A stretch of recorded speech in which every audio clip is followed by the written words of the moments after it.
Woody's Boneheads of the Day.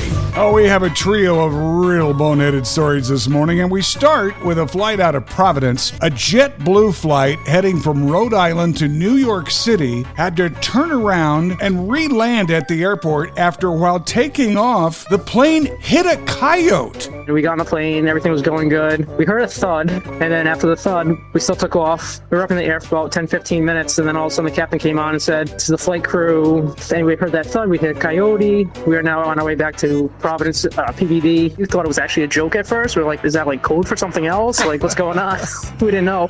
Who knew Providence had coyotes? Erin Drozda and her wife ended up missing their flight to Costa Rica as a result, but they were able to rebook the flight for Wednesday. No injuries, by the way, were reported other than the coyote, which will not be chasing the Roadrunner anytime soon. A Thurston County, Washington man got arrested for, I hope you're sitting down, the 98th time the other night. 98!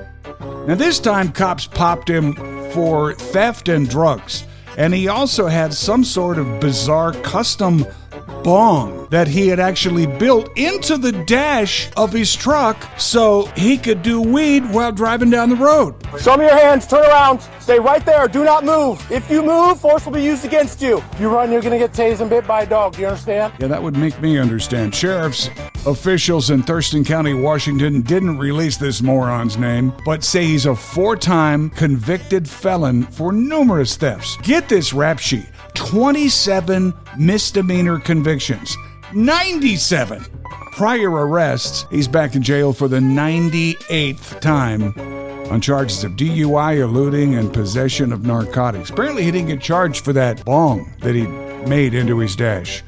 And finally this morning, this sounds wild. Well, it is wild, but who knows? Maybe it'd be great. I don't know. This week, the good folks at Natural Light, apparently with more time on their hands than they really need, Natural Light launched something called Lawn Brew.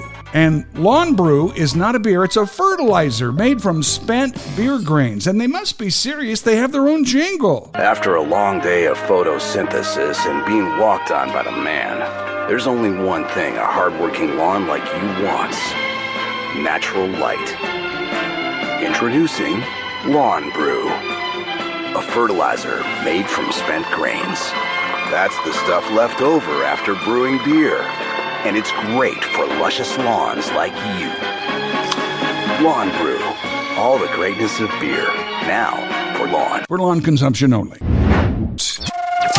Yeah, I made it clear a time or two that, I'm an OG, I'm an old fart, I'm old school about most things, and I have a problem, generally speaking, not with all Gen Zers, but with quite a few of them, with their work ethic and their sensibilities. But they're trending to something that I almost agree with, kind of, not really, but a lot of Gen Z couples are passing on expensive engagement rings and opting to spend the money on something called an engagement moon. Okay, let us review. When I married Risa 35 years ago, I couldn't afford an engagement ring, okay? I couldn't afford a pot to pee in, and she didn't get one, but I told her, I said, on our 10th anniversary, I'm gonna give you a banging one when I can afford it. And that's what I wish more people would do, is not go into debt.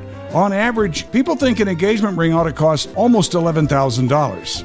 Jewelers will tell you 3-month salary. Yeah, that's fine and well, because they love the commission on that, but in general, it's around $11,000 to $15,000, and 26% of Gen Zers would rather pass on a pricey ring and spend the money on a trip together. And I do agree with them on the one hand that making memories that last is one thing, but man, something gold on the finger, that's timeless, right? It sounds like even future mothers-in-law don't care, so who am I to say? I'm not judging, I'm just saying how I feel. But I'll tell you what I told my kids. You want a cash stipend? Elope.